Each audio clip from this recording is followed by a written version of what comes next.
हॉटेलमध्ये मिळणारे mango pudding आता घरच्या घरी।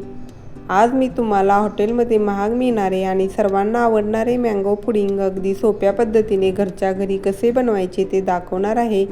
ही रेसिपी खूपच सोपी आहे आणि कमी साहित्यामध्ये झटपट तयार होते।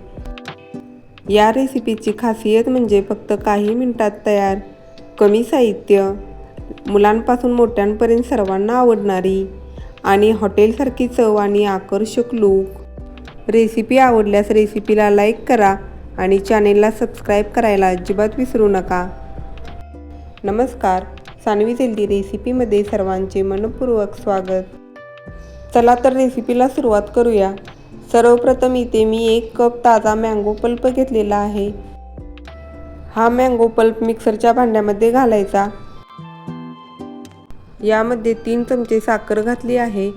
आंबा किती गोड आहे त्यानुसार तुम्ही साखरेचे प्रमाण कमी जास्त करू शकता। आता हे मिश्रण मिक्सरमध्ये अगदी छान बारीक करून घ्यायचे।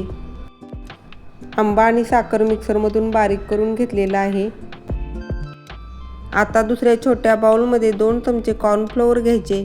त्यामध्ये थोडेसे पाणी घालून गुठळ्या न राहता छान स्लरी बनवून घ्यायची। स्लरी तयार झाल्यानंतर ती बाजूला ठेवूया। आता मँगो पुडिंग बनवण्यासाठी गॅसवरती कढई ठेवायची। कढई थोडीशी गरम झाली की त्यामध्ये आपण तयार केलेला मँगो पल्प घालायचा आणि मध्यम आचेवर साधारण 2 ते 3 मिनिट शिजवून घ्यायचा। सतत हलवत हा पल्प शिजवून घ्यायचा आहे। 2 ते 3 मिनिट मँगो पल्प शिजवून घेतल्यानंतर तुम्ही इथे पाहू शकता थोडेसे बुडबुडे यायला सुरुवात झाली आहे। आता गॅसची फ्लेम अगदी लो करायची, कारण यामध्ये कॉर्नफ्लोअरची स्लरी घालायची। स्लरी घालत असताना गॅसची फ्लेम जर हाय ठेवली तर गुठळ्या होण्याची शक्यता असते, त्यामुळे गॅसची फ्लेम अगदी मंद करायची आणि स्लरी थोडीशी हलवून घ्यायची, कारण कॉर्नफ्लोअर हे तळाशी जाऊन बसतं। आता यामध्ये स्लरी थोडी मिक्स करायचे। स्लरी मिक्स करत असताना चमच्याने सतत हलवणे फार गरजेचे आहे, नाही तर कॉर्नफ्लोअरच्या गुठळ्या तयार होतात। आता हे सतत हलवत आपल्याला 2 ते 3 मिनिट शिजवून घ्यायचे। 2 ते 3 मिनिटांनंतर तुम्ही इथे पाहू शकता मिश्रण अगदी घट्ट झालेलं आहे आणि थोडीशी चकाकी देखील आलेली आहे।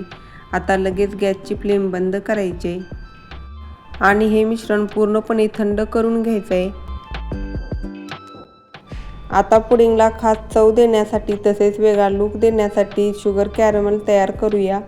त्यासाठी गॅसवर एक छोटे पातेले ठेवलेले, त्यामध्ये 2 चमचे साखर घालायची।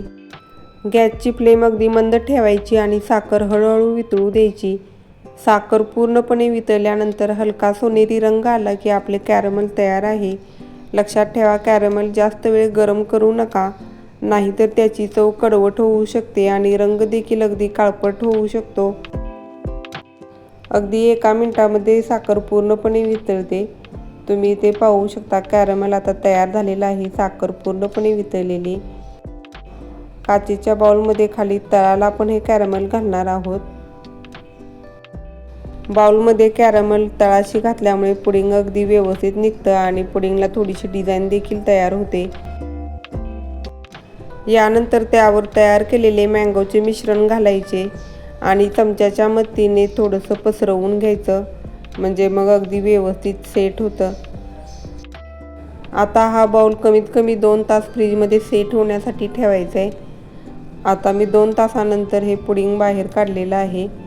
यावरती एक छोटी प्लेट ठेवायची आहे आणि अशा पद्धतीने उलटं करून घ्यायचं आहे। तळाशी कॅरमल घातल्यामुळे पुडिंग अगदी सहजपणे बाहेर येते। वाव, किती सुंदर आणि आकर्षक दिसत आहे आपले मँगो पुडिंग।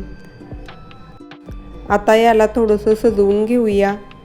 मी इथे वरून बदामाचे काप घातलेले आहेत, तसेच आंब्याच्या फोडी वापरलेल्या आहेत। तुम्ही मँगो पुडिंग सजवण्यासाठी तुमच्या आवडीचे ड्रायफ्रूट्स किंवा पुदिन्याची पाने देखील वापरू शकता। पहा किती सुंदर कमी साहित्यामध्ये आणि अगदी आकर्षक असं दिसणारा हॉटेलसारखं मँगो पुडिंग तयार झालेलं आहे। हॉटेलमध्ये अगदी महाग भेटणारं मँगो पुडिंग अगदी कमी साहित्यामध्ये आणि कमी खर्चात घरच्या घरी अतिशय सुंदर तयार होते। तुम्ही ही रेसिपी नक्की करून पहा। घरातील लहानांपासून मोठ्यांपर्यंत सर्वांना हे डेझर्ट नक्कीच आवडेल। व्हिडिओ आवडला असेल तर लाईक करा, शेअर करा आणि कमेंट करा. तुमचा अभिप्राय नक्की कळवा. तसेच सानवीज हेल्दी रेसिपीला सबस्क्राईब करायला अजिबात विसरू नका आणि बाजूच्या बेल आयकॉनवरती क्लिक करा, म्हणजे नवीन रेसिपीज अपलोड केल्यानंतर त्याचं नोटिफिकेशन तुम्हाला लगेच मिळेल.